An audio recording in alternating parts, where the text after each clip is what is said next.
জীবন মৃত্যুর সন্ধিক্ষণে বিএনপির চেয়ারপারসন বেগম খালেদা জিয়া।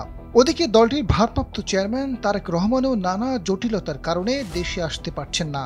কিন্তু নির্বাচনের ট্রেন চলছে আপন গতিতেই।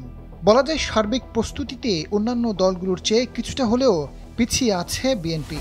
গুঞ্জন উঠেছে সেটা পুষিয়ে দিতে নির্বাচনকে কেন্দ্র করে বড় চমক নিয়ে অপেক্ষা করছে বিএনপি। মায়ের কঠিন সময়ে পুত্র তারেক রহমান দেশে না ফিরলেও এসেছেন পুত্রবধূ ডাক্তার জোবাইদা রহমান। শাশুড়ির চিকিৎসা নিবিড়ভাবে পর্যবেক্ষণ করছেন তিনি। সূত্র বলছে চমক হিসেবে নির্বাচনের আগ মুহূর্তে লাইমলাইটে নিয়ে আসা হচ্ছে ডাক্তার জোবাইদাকে। ধীরে ধীরে আরও সক্রিয় হবেন তিনি। ক্ষমতায় গেলে সম্পূর্ণ ক্লিন ইমেজের জোবাইদাকে প্রধানমন্ত্রী করে তারেক রহমান থাকতে চান দল পরিচালনায়। তবে বিষয়টি এখনও ঘরোয়া আলাপের মধ্যেই সীমাবদ্ধ রয়েছে বলে জানা গেছে। আসন্ন নির্বাচন ঘিরে 237 আসনে দলীয় প্রার্থী ঘোষণা করেছে বিএনপি। 63 আসন জোটের প্রার্থীদের জন্য ফাঁকা রাখা হয়েছিল বলে প্রাথমিকভাবে ধারণা করা হয়। কিন্তু দ্বিতীয় দফায় আরও 35 আসনে মনোনয়ন দেয় দলটি। অর্থাৎ শরিকদের উপর ভরসা করতে পারছে না বিএনপি।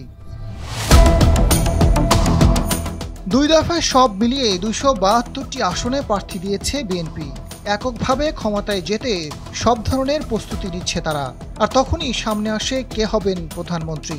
ক্ষমতায় যাওয়ার পথ কঠিন না হলেও নেতৃত্ব নিয়ে চরম সংকটময় পরিস্থিতিতে রয়েছে দলটি। ঠিক সেই সময় দলের হাল ধরতে প্রস্তুত ডাক্তার জোবাইদা রহমান, মনে করছেন অনেক বিশ্লেষক।